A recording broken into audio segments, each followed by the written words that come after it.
अक्सर जब हम चांद की तरफ देखते हैं तब चांद रात के समय आसमान में दिखने वाला सबसे चमकदार ऑब्जेक्ट होता है। लेकिन क्या सच में चांद की सतह पर या उसके वायुमंडल में कुछ ऐसी चीज या कोई केमिकल मौजूद है जो इसे इतना चमकदार बनाता है? जवाब है बिल्कुल भी नहीं। जो प्रकाश चांद का हमें दिखता है वो चांद का है ही नहीं। दरअसल जब हमारे सूर्य का प्रकाश चांद पर पड़ता है तब चांद उस प्रकाश को रिफ्लेक्ट कर देता है, जिसकी वजह से चांद हमें बहुत ही ज्यादा चमकदार दिखाई देता है। लेकिन इस असीम ब्रह्मांड में एक ऐसी चीज मौजूद है जो किसी भी प्रकार के प्रकाश को रिफ्लेक्ट ही नहीं होने देती। अब जिन जिन लोगों को अंतरिक्ष के बारे में थोड़ी भी जानकारी है वह लोग ये जरूर कहेंगे कि वो चीज तो ब्लैक होल ही है। बिल्कुल, जिन्होंने भी ब्लैक होल के बारे में सोचा है वो सही हैं, पर ब्लैक होल को कुदरत ने एक ऐसी विशेष शक्ति दी हुई है जिससे वो ब्रह्मांड में मौजूद किसी भी वस्तु को अपने अंदर खींच सकता है। उस शक्ति का नाम है गुरुत्वाकर्षण शक्ति, यानी कि ग्रेविटी। वैसे तो हमारी पृथ्वी के पास भी ग्रेविटी है, लेकिन ब्लैक होल की ग्रेविटी के सामने पृथ्वी की ग्रेविटी का कहीं भी अता पता नहीं लगता।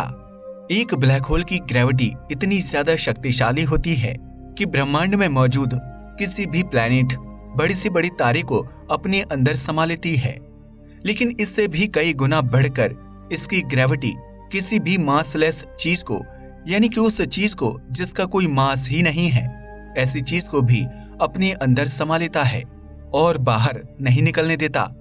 उस मासलेस चीज को हम प्रकाश के रूप में जानते हैं। ये तो बात रही ब्लैक होल की, जिसे कि गुरुत्वाकर्षण शक्ति के रूप में एक प्रकार का वरदान प्राप्त है। लेकिन क्या आपको विश्वास होगा कि दुनिया में एक ऐसा प्लैनेट मौजूद है जो अपने ऊपर पड़ने वाले लगभग 99% प्रकाश को एब्जॉर्ब, यानी कि अवशोषित कर लेता है? जी हाँ, आपने सही सुना। एक प्लैनेट लगभग पूरे के पूरे प्रकाश को एब्जॉर्ब कर लेता है। लेकिन ये चमत्कार होता किस प्रकार से है, ये हम आगे जानेंगे। उससे पहले वो मैजिकल प्लैनेट कौन सा है ये जान लेते हैं। दोस्तों, उस प्लैनेट का नाम है TRES-2b, यानी कि TRES-2b। ये प्लैनेट ड्रैको कॉन्स्टेलेशन की दिशा में हमारे सौरमंडल से तकरीबन 750 लाइट ईयर्स की दूरी पर स्थित है।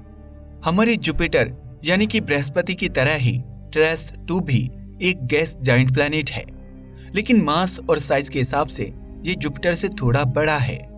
इसके मास की अगर बात करें तो इसका मास जुपिटर के मास से 1.49 गुना ज्यादा है, तो वहीं साइज में ये जुपिटर से 1.36 गुना बड़ा है। इसकी खोज 2006 में ट्रांस एटलांटिक एक्सोप्लैनेट सर्वे यानी कि ट्रेस के 10 सेंटीमीटर आकार के 3 टेलीस्कोप्स द्वारा की गई थी, इसलिए इसका नाम भी TRES-2b रखा गया। TRES-2b अपने GSC 03549-02811 नाम के तारे को ऑर्बिट करता है।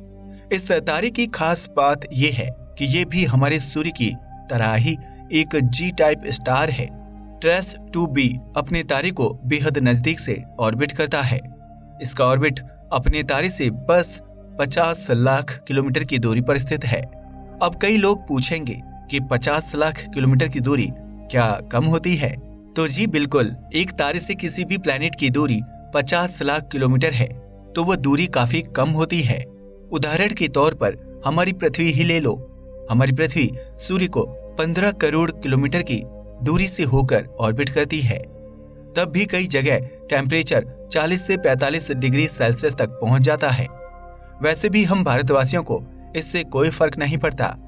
इतनी ज्यादा गर्मी झेलने की तो आदत सी पड़ गई है, क्योंकि गर्मियों के मौसम में हमारे भारत में नॉर्थ हो या साउथ सामान्यतः 40 से 45 डिग्री सेल्सियस तक टेम्परेचर पहुंच ही जाता है। खैर, TRES-2b की 50 लाख किलोमीटर की दूरी बेहद ही कम है, जिसके चलते इस प्लैनेट का टेम्परेचर अमूमन तौर पर 980 डिग्री सेल्सियस तक पहुंच जाता है। इसकी इतनी ज्यादा नजदीकी की वजह से ये अपना एक ऑर्बिट सिर्फ 2.5 डेज में ही पूरा कर लेता है। लेकिन सवाल उठता है कि क्या टेम्परेचर ही वो चीज है जिससे इस प्लैनेट पर पड़ने वाला 99% प्रकाश एब्जॉर्ब हो जाता है? तो जी नहीं, टेम्परेचर वो चीज नहीं हो सकती जिससे कि इतने ज्यादा अमाउंट में प्रकाश एब्जॉर्ब हो जाए। इसके पीछे की असली वजह है इस प्लैनेट की खुद की पहचान। इसे अंतरिक्ष का डार्केस्ट प्लैनेट कहा जाता है। दरअसल ट्रेस 2b एक ब्लैक यानी कि काले रंग का प्लैनेट है। तो इसमें ताज्जुब की क्या बात है? इस ब्रह्मांड में तो कई ऐसे काले रंग के प्लैनेट मौजूद हैं। वो तो इस प्रकार का कोई जादू नहीं दिखाते।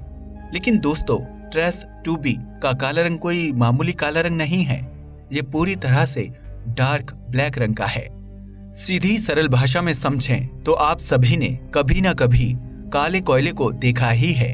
अगर असलियत में नहीं देखा तो किसी फोटो या वीडियो में तो देखा ही होगा। उस कोयले को देखते ही हमें लगता है कि ये होता है असली काला रंग। लेकिन अगर आपने इस प्लैनेट की कालिकता देख ली, मेरा मतलब है इसका डार्क काला रंग देख लिया, तो आपको कोयले के काले रंग से विश्वास उठ जाएगा। आपको इस प्लैनेट का काला रंग असली डार्क काला रंग लगने लगेगा। और इसका डार्क काला रंग ही वो वजह है जिसकी वजह से ये प्लैनेट अपने ऊपर पड़ने वाले 99% प्रकाश को एब्जॉर्ब कर लेता है। लेकिन इसका काला रंग फिर से एक सवाल को जन्म देता है कि ये प्लैनेट अगर इतना ही काला है तो फिर इसकी खोज हुई कैसे? जैसे कि मैंने पहले ही बताया कि इस प्लैनेट की खोज ट्रेस के 10 सेंटीमीटर वाले 3 टेलीस्कोप्स ने की थी। लेकिन इसके असाधारण काले रंग के रहस्य के ऊपर से पर्दा उठाया डेविड किपिंग और डेविड स्पीगल, इन 2 वैज्ञानिकों ने। दरअसल ट्रेस 2b अपने तारे से टाइडली लॉक्ड प्लैनेट है, जिसका मतलब होता है कि इस प्लैनेट की एक साइड हमेशा अपने तारे की ओर रहती है, तो वहीं दूसरी साइड हमेशा घने काले अंधेरे से ढकी रहती है। इसलिए जब केपलर टेलीस्कोप की सहायता से वैज्ञानिकों ने इस प्लैनेट की 50 ऑर्बिट्स का अध्ययन किया, तब उन्हें इस प्लैनेट की ब्राइटनेस यानी कि चमक में एक बहुत ही छोटा अंतर दिखाई दिया।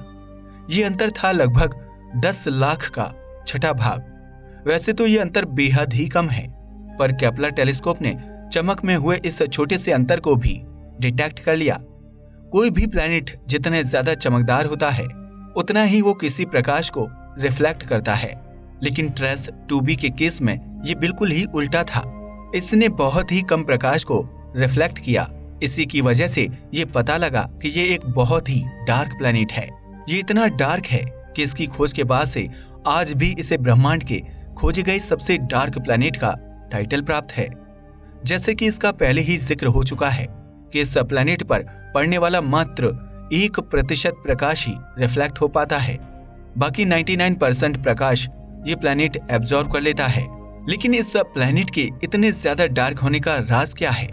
वैज्ञानिकों का कहना है कि इसके वायुमंडल में सोडियम, पोटेशियम या टाइटेनियम ऑक्साइड जैसे प्रकाश को एब्जॉर्ब करने वाले केमिकल्स की मौजूदगी हो सकती है। कई वैज्ञानिकों का तो ये भी कहना है कि इसके वायुमंडल में प्रकाश को एब्जॉर्ब करने वाला एक ऐसा केमिकल मौजूद है जिस केमिकल की जानकारी अभी भी हमारे पास नहीं है। लेकिन अभी तक इसके इतने ज्यादा डार्क होने के पीछे का सच पूरी तरह से साबित नहीं हो पाया है। इस प्लैनेट की इस असाधारण डार्कनेस के रहस्य का पता लगाने का काम आज भी जारी है। देखना होगा कि हाल ही में भेजा गया बेहद शक्तिशाली जेम्स वेब स्पेस टेलीस्कोप इस डार्क प्लैनेट के बारे में कौन सी नई जानकारी दे पाता है। भविष्य में आने वाले अत्याधुनिक उपकरणों से इस रहस्य पर से कभी न कभी पर्दा उठ ही जाएगा। लेकिन इसी खोज से मिलता जुलता एक सवाल मैं आपसे पूछना चाहूंगा। क्या आप बता सकते हैं कि गर्मियों के सीजन में व्हाइट या फिर लाइट कलर के कपड़े ही क्यों पहने जाते हैं? डार्क या काले रंग के कपड़े क्यों नहीं पहने जाते? हमें कमेंट करके बताइएगा। वीडियो पसंद आया हो तो इसे लाइक और शेयर कीजिएगा, साथ ही चैनल को भी सब्सक्राइब कीजिएगा। जय हिंद दोस्तों।